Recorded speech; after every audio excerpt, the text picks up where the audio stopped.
Hello, everyone. I thought we'd start with a little bit of old school transformative technology.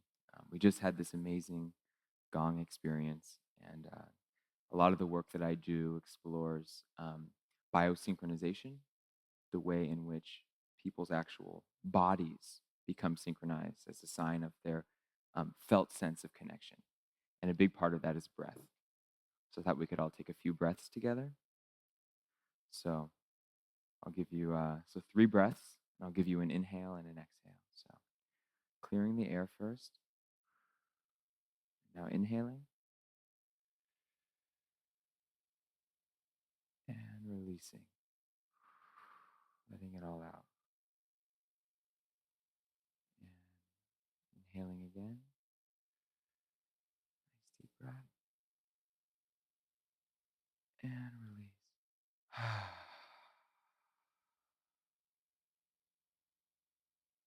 Final inhale.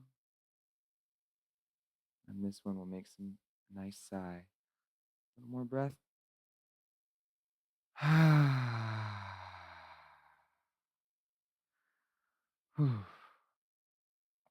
Great. So I changed the title of my talk from what it is on this schedule. I struggled a lot with this talk because I'm always pushing myself. I'm always trying to do something different, do something new.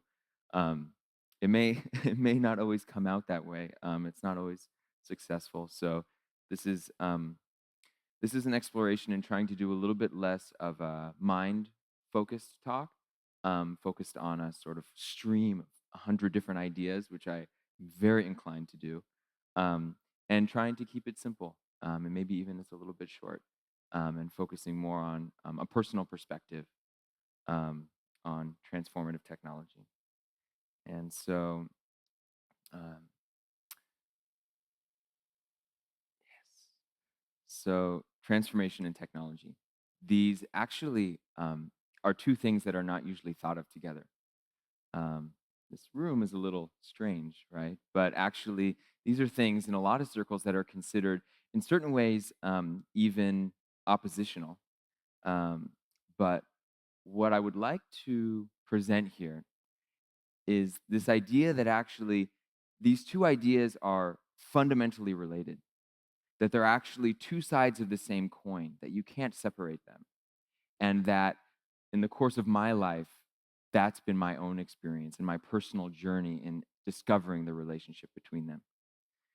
And they weren't always related in my life, but they have always been two very important themes. This path of transformation, which for me has included meditation retreats, explorations into psychedelics and plant medicines. Of course, this is a picture from my obligatory trip to India. And then on the other side is my life as an engineer, which really started very early. My parents had to actually give me broken things to take apart because otherwise I would take the things apart that were actually working. This is my seventh grade science fair project that my teacher accused my parents of building for me. 4 years ago, I had a vision of actually bridging these two things together. And for me, that vision was an epiphany of sorts.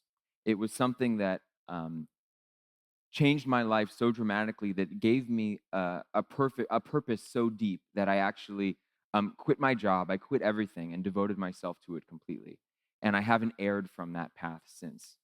Um, and and what I've discovered in these last 4 years is that um, there are not a lot of people out there that are doing the same thing. This is not a common path, but it's an uncommon path that has brought. Oh, I better stop doing that. It's an uncommon path that has brought us all here to this place, to this first transformative technology conference, and that is one of the things that makes this nexus point so unique. That we all have a shared vision that I think that we all find a sense of resonance with each other around, which is why in the consciousness hacking meetups that I've put together over the last couple years, which in just 2 years have grown from about 10 people in a little eclectic Santa Cruz group to 15 locations worldwide. And in our San Francisco meetup, never less than 100 people. And there's this buzz, there's this energy, there's this excitement.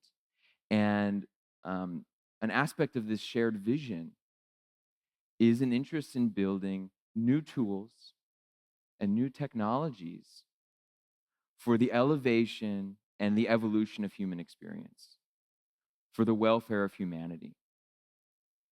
Technology in service of humanity, and not the other way around. And for that vision, you have this incredible diversity. I imagine in this room, there's everything from doctors and lawyers and scientists and engineers to spiritual teachers, musicians, artists. It's really incredible. Um, and fundamental to this space, though, I believe, is a question that has been driving me, a question that has been very important. And that question is, what is the relationship between transformation and technology? And I don't think that there's a clear answer to this, but actually what it has been for me is more of a mantra, more of a guiding principle. And so I'm going to walk you through a little bit of my journey in that. So um, when I started on this path, I really was coming at it with this sort of engineer's excitement. I just wanted to build stuff. I wanted to create stuff.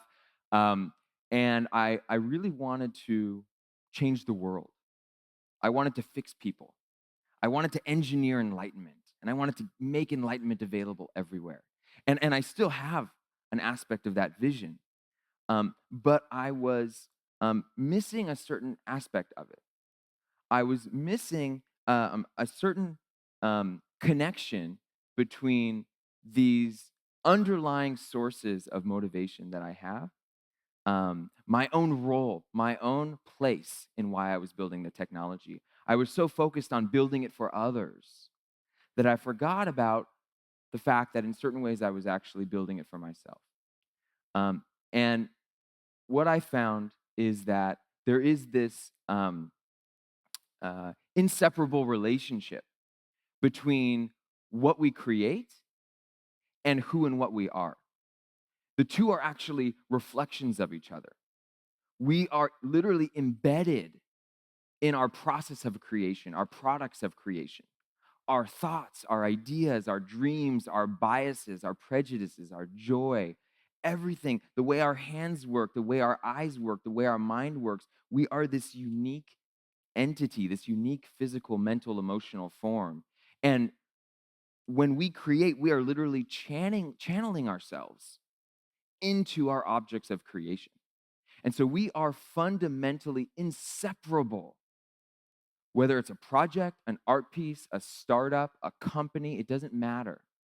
If you are creating it, it is actually an extension of you. So I'd like to give you an example of how this works for me in my own life, in my own experience. Um, so I was working at the Tech Museum in San Jose and building an installation, and they commissioned me to build this piece. It's a piece that I've been thinking about for quite a while, focused on this idea of how you can use technology to do what we did with breath, but to do it in a much deeper way, to use technology to be able to foster deep and meaningful human connection, a felt sense of connection. Um, and, uh, and so this was based on some research that actually showed that if you take two people that are in an intimate relationship with each other and you just sit them next to each other, not only their breath, but their heart rhythm actually begin to synchronize with no external cue. And so the idea here was that maybe you can reverse engineer this. Maybe instead of two people who already have an intimate connection and their breath and heart rhythm becoming synchronized, what if instead you do the opposite? You take people that are not actually already connected And then you help using technology to bring their heart and their breath into synchronization. Does that work? And there's a lot of evidence already to suggest that it would. So, of course, as any good Northern California engineer, I had to do my first test of the project at Burning Man, which I can report were very successful. And then this is a video.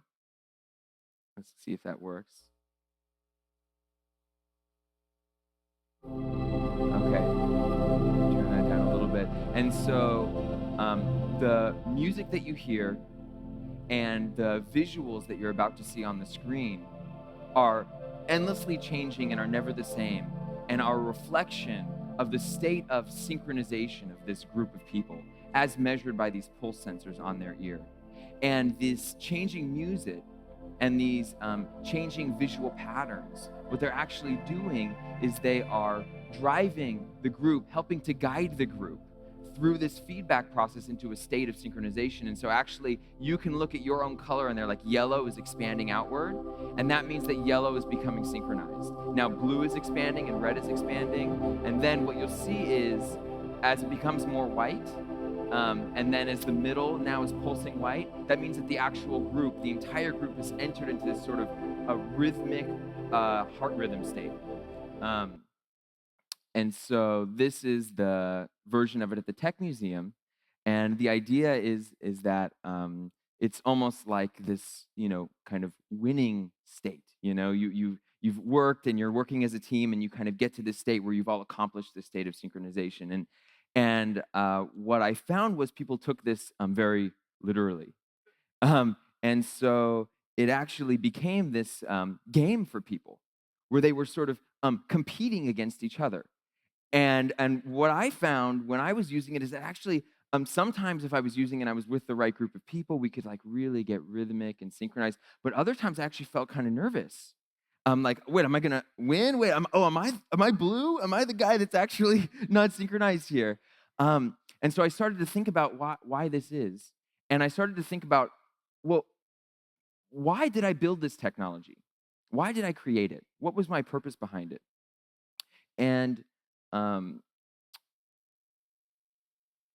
I come from this engineer's kind of mindset. That's kind of a broad term, but I imagine some of you in this room can imagine. I grew up very much in my mind, a very strong mental disposition, rational thought and logic. That was my God. That was truth. And it is quite a process now of beginning to unwind that and move into my own felt experience, my emotional experience, what it feels like to be in my skin. And that's a big part of my own personal process. And what I realized with HeartSync was that I wasn't just building this because I wanted other people to feel more connected, a deeper felt sense of connection. And I put such an emphasis on that because it's not like Facebook where you have this information-based connection where you're sharing pictures and you're sharing ideas and thoughts. I really wanted to create a heart-based connection. And I realized the reason I was doing that is because that's what I wanted in my life. This was actually built very much as a reflection, as an extension of myself, as my own needs. And so why were people getting so tripped up? Well, because I was also on a mission to fix myself. I was on a mission to get to this destination of feeling better, of feeling connected, of getting enlightened, of engineering my own enlightenment, and trying to figure out what is that state? What is that place that I can get to that I will finally be better? And I actually inadvertently built that whole sentiment into the technology that I brought to other people. And when I did that, I also engineered into the system that same way of thinking, that same concept of a goal state and not being sufficient and not being there yet. And can this have therapeutic benefit? Of course, right? This could potentially be the perfect thing for someone at some certain stage, at some certain place, right? No one's ever wrong or right. There's no wrong tool or right tool. It's sort of a matching problem here. But the interesting thing to see is not only how I built in my own process, but it works bidirectionally. And so when I went to build my next project, the next project was actually a reflection backwards. It was a process of learning and understanding myself more deeply based on this HeartSync project, and then going to a new project and saying, okay, how can I build something that actually gets past that, right? Built based on that transformation that I had gone through. So this project called Connectome, there's actually a couple different versions of it. This is, of course, the Burning Man version, which was the original testing version here. Um, the way that it works is you have this dome-like structure that two people sit inside, facing each other, and they have two sensors, a respiration sensor and a sensor that measures their heart. And the difference between HeartSync in this case is there's no winning, there's no losing, there's no destination, there's no goal, there's no traditional biofeedback. Instead, I am taking people's internal experience and I am externalizing it. I'm merging it with the environment. And so, as you're sitting and facing this person across from you, you can actually see their breath as a halo of light that emerges behind them when they inhale. And when they exhale, it goes to darkness. And you can hear their breath as the sound of ocean waves, a wave that crests when they inhale and the wave crashes when they exhale. And you can actually feel the other person's heartbeat vibrating your body through a personal subwoofer. And so it begs this question of, where do I begin and where does this other person end? And it still supports this idea of respiratory synchronization because you're seeing the other person's breath, but there's no pressure. There's no sense that you have to get there. It just does so in a passive and natural way. And that doesn't mean that this project is better than HeartSync. It just means that this project was a natural reflection of my own path. And this has been my process. This has been my effort to constantly come back and to think about, what am I building? What am I creating? How does it reflect where I'm at right now? How can I then learn from that and then use that to build something new and continue along in that spiral, in that creative process? Um, and I actually believe that this is not just true for an individual at the personal scale, but I think this is actually true in the macro scale as well. I think that we are doing that as groups, as companies, and I think we're actually doing that as a human culture. I think that transformation is an internal aspect of human evolution. And what we call technology or the creative process is this externalized aspect of human evolution. It's impossible to think about human beings without thinking about technology. The two go hand in hand, they're fundamentally tied. This is a core defining quality of what it means to be human. And so you can mark and understand, don't even call it human progress, just the path of humanity as reflected in the technology that we build, the technology that we create. And so, and you can also, at the same token, I believe, talk about transformation in the same way. Because to talk about the path, to talk about the evolution, to talk about human potential is to simultaneously talk about technology or our capacity for creation. That's what technology is. It's our capacity to conceptualize and then manifest that into form. And you simultaneously, when you talk about human potential, you talk about transformation or internal change. And the two are inseparable and they inform each other in an endless loop, one feeding off the other, back and forth and back and forth. And I think that, and Luke actually talked about this the other day. It was kind of cool to hear, one of the founders of PayPal really giving the same sentiment that in this room, I actually think we're in a unique position. We're playing a slightly different role than your typical technologist because we're not just building the next hard drive or the next sort of sensor. We're actually building technologies that deeply influence the subtle aspects of our human experience. These aspects of human experience that get to the core of who and what we are, our nature, our emotional system, our psychological core. And when we begin to do that, when we work at that level of subtlety, there's a transmission that happens where we're at, our own process of transformation actually gets transmitted and carried through. And so I think the reason why this room is so beautiful, and I think this community is already embodying it, it's already happening. And the reason why we start these things with meditations is because um, this is a space where transformation and technology really come together, not just in what we build, but in who we are. Um, and so I leave you with this question, which has been a big question for me. And really, I would say what has become my spiritual path, which is a process, a living process that has no beginning, it has no end, it has no goal, it has no destination. It's a defining underlying foundation from which we build, from which we create. And that is just the living, active process of practice, of understanding the relationship between who we are and what we are creating. Thank you.